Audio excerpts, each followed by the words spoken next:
மாறன் வீரா serial promo பார்க்கலாம் வாங்க.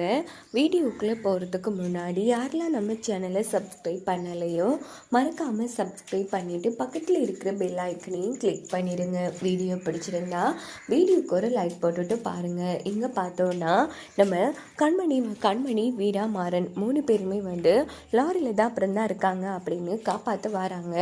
அதே இடத்துல கண்மணி இருக்கிறத பார்த்து வீரா செம அடிச்சாராங்க. அடி பாவி, நீ தான் இந்த வேலையெல்லாம் பண்ணியா அப்படின்னு உடனே வீரா போய் காப்பாற்றுமாரா அப்படின்னதும் உடனே லாரியை மடக்கி பிடிக்கிறாங்க. பிடிச்சு அங்கே இருக்கிற எல்லாரையுமே அடினா அடிக்கிறாங்க நம்ம மாறன்.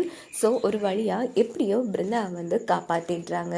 அப்படின்னு பார்த்து பிருந்தாவை கீழே இறங்கிட்டு வீராவை கட்டி பிடிச்சி அழுதுட்ருக்காங்க. பிருந்தா, உனக்கு ஒன்றும் ஆகலைல்ல அப்படின்னதும், இல்லைக்கா, சரி நீ எப்படி இவங்க கிட்ட மாட்டிக்கிட்ட அப்படின்னும் போதும், அக்கா நான் மருதாணி கலவரத்துக்காக மாடிக்கு போனேன்னா அப்போ விஜி தான் சொன்னா இப்படி கார்த்தி என்ன பார்க்க வர சொன்னதா, அதனால தான் நானும் கார்த்தியை பார்க்கறதுக்கு போனேன். அங்கே போனால் கார்த்தியை காணுக்கா, யாரோ தெரியல, பின்னாடி வாயை பொத்தியே நீ இப்படி பண்ணிட்டாங்க அப்படின்னதும், என்ன சொல்கிற? ஆமாம், விஜி சொல்லி போனாளா? சரி, எதுக்கும் நாம கார்த்திக்கிட்ட கேட்கலாம், இந்த வேலை யார் பண்ணியிருப்பாங்கன்னு எனக்கு நல்லாவே தெரியும். சரி நீ பயப்படாத அப்படின்னுட்டு அப்போ கூட வீரா கண்மணியை தான் சந்தேகப்படுறாங்க.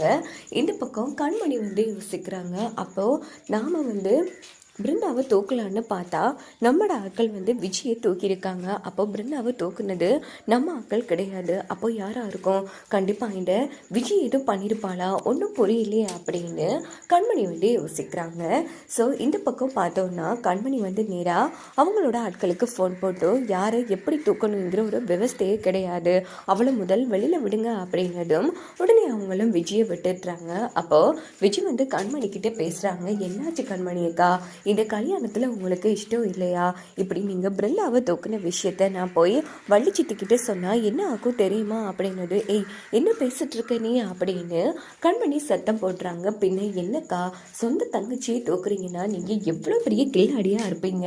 நல்ல வேலை என் முகத்தை பார்த்துட்டாங்க, இல்லைன்னா உங்கள் தங்கச்சின்னு நினச்சி என் கதையெல்லாம் முடிச்சிருப்பாங்க அப்படின்னு விஜய் சொன்னது. ஏய், இந்த கல்யாணம் நடக்கிற எனக்கு சுத்தமாக பிடிக்கலடி. இந்த கல்யாணத்தை நிறுத்துறதுக்காக தான் நான் இவ்வளோ திட்டம் போட்டேன். அந்த அளவுக்கு என் தங்கச்சியை கொடுமைப்படுத்துறதுக்கு நான் ஒன்றும் கொடுமைக்காரி கிடையாது, அதை முதல்ல ஞாபகம் வச்சுக்கோ அப்படின்னு கண்மணி விஜயை வெளுத்து எடுக்கிறாங்க. சரி சரி விடுங்கக்கா, இங்கே பாருங்க, இப்போ நினைச்சேன்னா நான் இந்த விஷயத்த வள்ளிச்சித்திக்கிட்ட சொல்லி உங்களை இந்த வீட்டை விட்டு இப்போ இந்த நொடியை துரத்த முடியும்க்கா, என்ன சொல்லட்டுமா அப்படின்னது. என்னடி மிரட்டுறியா? இங்கே பாரு, ஆமாம் எனக்கு ஒரு சந்தேகம், உண்மையை சொல்லு. இப்போ என்னோட ஆட்கள் உன்னை தூக்கியிருக்காங்க, ஆனால் பிருந்தாவை தூக்குனது கண்டிப்பாக என் ஆட்கள் கிடையாது. ஏய், நீ தானே பண்ண அப்படின்னதும் உடனே விஜய் அதிர்ச்சி ஆகுறாங்க. அக்கா என்ன பேசிட்டு இருக்கீங்க? நான் இதுக்கு உங்கள் தங்கச்சியை தூக்க போகிறோம், இல்லை காட்டி வர சொன்னதா சொல்லி பிருந்தாவை திசை திருப்பிடிக்க நீ தான் அப்படின்னா கண்டிப்பாக நீ தான் ஏதோ பண்ணியிருக்க, சொல்லடி, எதுக்காடி இப்படி பண்ண அப்படின்னு கண்மணி சொல்லும் போதும், ஐயோ ஏக்கா இப்படி பழி போடுறீங்க, பார்த்தீங்களா நான் உங்களை வள்ளிச்சித்துக்கிட்ட மாட்டி கொடுப்பேங்கிறது சொன்னதோ கடைசியில் என்னையே மாட்டி விட பார்க்குறீங்களேக்கா, என்னக்கா இப்படி பேசுறீங்கிற மாதிரி அப்பாவித்தனமாக பேசி நடிச்சிட்டு இருக்காங்க விஜய். இதோட பார்த்தோம்னா இந்த ப்ரோமோ முடிச்சிருது. ஸோ இதுக்கப்புறமா என்ன மாதிரி கதைக்களத்தை கொண்டு போவாங்கன்னு பார்க்கலாம் வாங்க. எப்படியோ நம்ம கண்மணி விஜய் தான் திட்டம் போட்டு பிருந்தாவை தூக்கியிருக்காங்கிற உண்மையை கண்டுபிடிச்சிருவாங்க. ஸோ அந்த இடத்துல விஜய் வில்லத்தனமாக மாற ஆரம்பித்து அந்த இடத்துல சிரிப்பாங்க. என்ன அப்படி பார்க்குற, என்னடா பார்க்குறதுக்கு அப்பாவியாக இருக்காளே வெள்ளந்தியாக இருக்காளேன்னு பார்க்குறியா?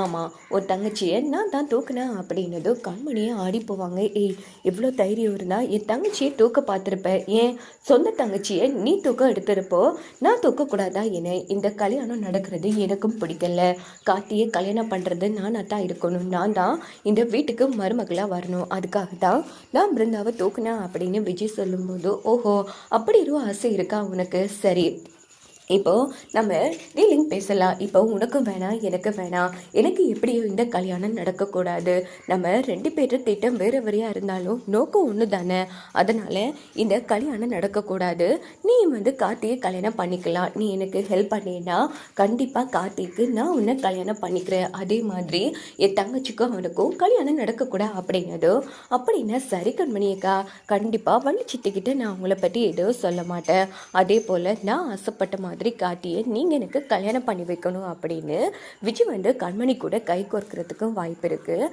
ஸோ வாங்க வெயிட் பண்ணி பார்க்கலாம் என்னெல்லாம்